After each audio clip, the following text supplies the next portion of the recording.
মাক বাপেক বিলাকৰো আজি আৰু এইটো কেৱল মাকৰ নহয় বহুত বাপেকে ভাবে বাপেকৰো ভুল আছে আজি বাপেক নাই বহুত দুই এজন পিছফালে বহি আছে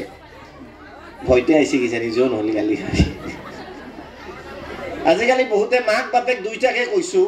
যে সৰুতে যেতিয়া 4-5 মহীয়া বাচ্চা থাকে মই দেখি আচৰিত হওঁ মাকে মোবাইলটো হাতত তুলি দিয়ে 7-8 মহীয়া যেতিয়া হয় আৰু মোবাইলটো দি তেওঁলোকে ভাত খুৱায় কি আচৰিত কাৰবাৰ আৰু সেই ল'ৰাটো যেতিয়া 2-3 বছৰীয়া হয় তাৰ পিছত মাকে কয় যে ল'ৰাটোৱে মোবাইল এনি টাইম চাই থাকে কাৰণ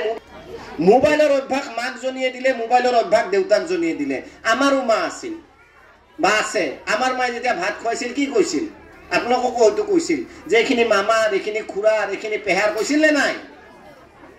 কষ্ট কৰিছিল কথা কৈছিল আজিকালি মাক বাপেকে কষ্ট কৰিব নিবিচাৰে আৰামত ভাবে ল'ৰা ছোৱালী ডাঙৰ হ'ব মইতো ভাবো 2 দিন পিছত মান নাম কি বুলি ক'লে স্যামসাং বুলি ক'ব ল'ৰা ছোৱালীবিলাকে দেউতাকৰ নাম কি বোলে ৰিয়েলমি কিয় ভাত খুৱাই আছে দেউতাকে কাহিনী কৈ আছে ভাত খুৱাই আছে মোবাইলে কাহিনী কৈ আছে মোবাইলে পঢ়া লিখাও হৈ আছে মোবাইলত গোটেইখিনি কাম মোবাইলত হৈ আছে গতিকে আপোনালোকে সদায় বহুত মাক বাপেকেতো ল'ৰা ছোৱালীক বাদ দিয়ক এই ৰ মই অলপ চাই লওঁ তাৰ পিছত তই চাবি এনেকেও কয়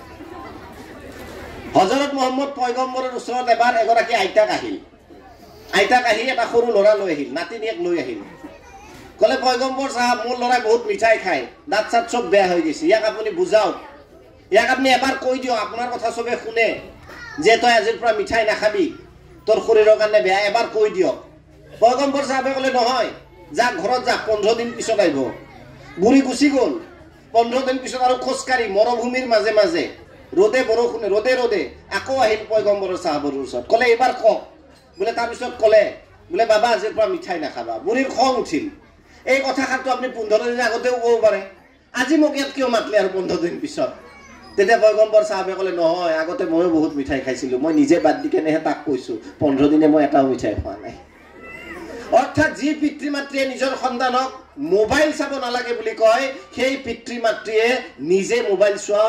বাদ দিব লাগিব আজি সেই সংকল্প গ্ৰহণ কৰক যে মন গলেও মই আজিৰ পৰা মোবাইল নাচাওঁ সেই সাহস বহুত মাক বাপেকৰ নাই যি মাক বাপেক আজি সেই অভ্যাসটো কৰিব যে মই মোবাইল নাচাওঁ সেই ল'ৰা ছোৱালী যাই কেনে এদিন ভৱিষ্যতে ডাঙৰ মানুহ হ'ব আৰু যি মাক বাপেকে আজি ব্যস্ত মোবাইল চোৱাত এই অলপ আগতে আলেখ্য এখনত দেখাইছিলে যে মাকেও ব্যস্ত মোবাইলত দেউতাকেও ব্যস্ত ল'ৰা ছোৱালী কাৰ লগত কথা পাতিব আৰু মোবাইলো কি চাব বেকাৰ কৰবাৰ কিবা কিবি ভিডিঅ ভাল বস্তুটো আমি নাচাওঁ ক'বাত যদি জ্ঞানবৰ্ধক কিবা এটা ভিডিঅ থাকে মানুহে চাব টান পায়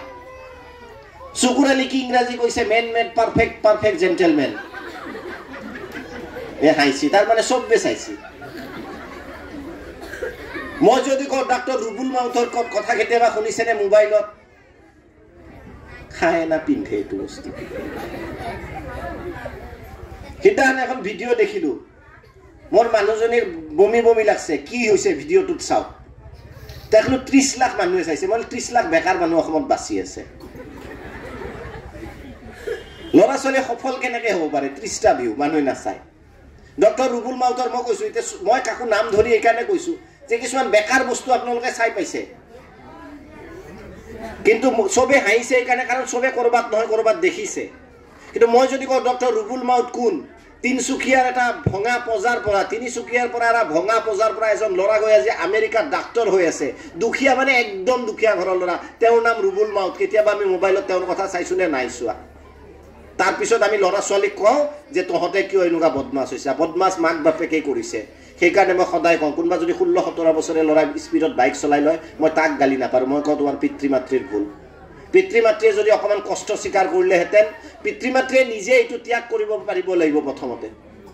মন যাব আপোনালোকৰ মই জানো যদি ল'ৰা ছোৱালী শুইছে তাৰ পিছত চাওক আপত্তি নাই কিন্তু ল'ৰা ছোৱালীৰ সন্মুখত কেতিয়াও মোবাইল চাই নাথাকিব এইটো মোৰ আজিৰ পৰা আপোনালোকলৈ বহুত অনুৰোধ ঘৰত আনন্দ আৰু সম্পৰ্কৰ চমক বজাই ৰাখিবলৈ জৰুৰী হৈছে সকলো আনন্দময় মুহূৰ্তত মৰমৰ উপহাৰ দিয়াটো সেইবাবে মধুশ্ৰী জুৱেলাৰ্ছে আনিছে সকলো ৰঙীন ক্ষণৰ বাবে বিশেষ গহনা হীৰাৰে হওক সোণৰে হওক বা ৰূপৰে হওক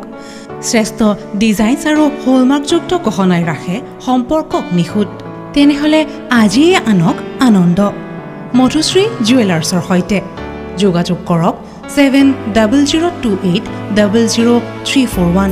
নাইবা ভিজিট কৰক LNB ৰোড নলবাৰী অসম।